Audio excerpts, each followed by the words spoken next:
നമ്മളിന്ന് ചെയ്യാൻ പോകുന്നത് വെണ്ടയ്ക്ക മെഴുക്ക് പുരട്ടി വെക്കാനാണ്.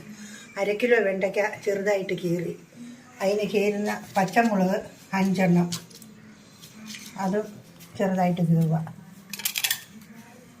5 പച്ചമുളക്.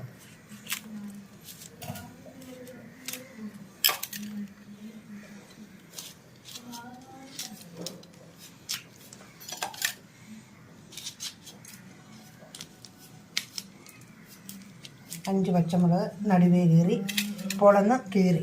ഇനി ഒരു സവോള, ഒരു 50 ഗ്രാമുള്ള ഒരു സവോള, അത് ഇതുപോലെ ചെറുതായിട്ട് അരിയണം. ഇനി അതിന് പാകത്തിനുള്ള ഉപ്പ്, ഇതുപോലെ ഒരു ചെറിയ തവിക്ക് ഒരു തവി ഉപ്പ്, ഒരു ലേശം മഞ്ഞൾ പൊടി, കുറച്ച് മതി, ഇത്ര മഞ്ഞൾ പൊടി, അതും കൂടെ തൂക്കി അടുപ്പിൽ വെക്കുക. ഒന്ന് ഇളക്കണം. ഇച്ചിരി മഞ്ഞൾപ്പൊടി ഒക്കെ ഇത് പിടിക്കാൻ വേണ്ടി ഇപ്പോൾ ഇളക്കി ഇത് അടുപ്പിൽ വെച്ചു. ഇനി ഒരു 15 മിനിറ്റ് കൊണ്ട് ഇത് വേകും. വെന്ത് നമുക്ക് കൊലുത്തിയെടുക്കാം. അപ്പോൾ വെണ്ടയ്ക്ക മെഴുക്ക് പുരട്ടി റെഡിയാകും.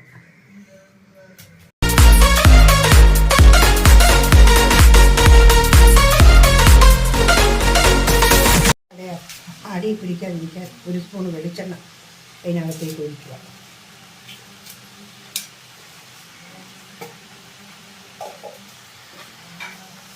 അടപ്പ് വെച്ച് മൂടി വയ്ക്കുക.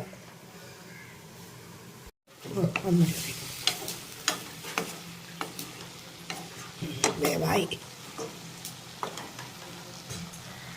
നമ്മുടെ വെണ്ടയ്ക്ക മെഴുക്ക് പുരട്ടി വെക്കാനുള്ളത് വെന്തിരിക്കുന്നു. ഇനി അതിന് മെഴുക്ക് പുരട്ടി വെക്കാനുള്ള എണ്ണ ഈ താലത്തിലേക്ക് ഒഴിക്കുക. കുറച്ച് എണ്ണ മതി. എണ്ണ ഒഴിക്കുക. വെണ്ടയ്ക്ക ആ എണ്ണയിലേക്ക് ഇടുകയാണ്, കോരി ഇടുകയാണ്. ഏറ്റവും എളുപ്പം ഒരു കറി ഉണ്ടാക്കാവുന്നത് അരിയുന്ന താമസം മാത്രമേ ഉള്ളൂ.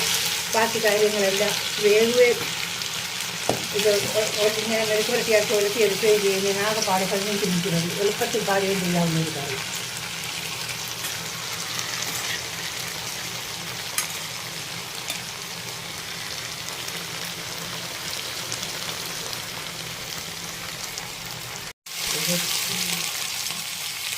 ഇരട്ടി നമ്മൾ ഇളക്കി കൊടുക്കണം, അടിയിൽ പിടിക്കാതെ. നമ്മുടെ വെണ്ടയ്ക്ക റെഡി ആയിട്ടുണ്ട്. ഇനി നമുക്കത് വേറെ പാത്രത്തിലേക്ക് മാറ്റാം. നമുക്ക് ഏറ്റവും എളുപ്പം പെട്ടെന്നുണ്ടാക്കാവുന്ന ഒരു വിഭവമാണ് ഇത്, വെണ്ടയ്ക്ക മെഴുക്ക് പുരട്ടി.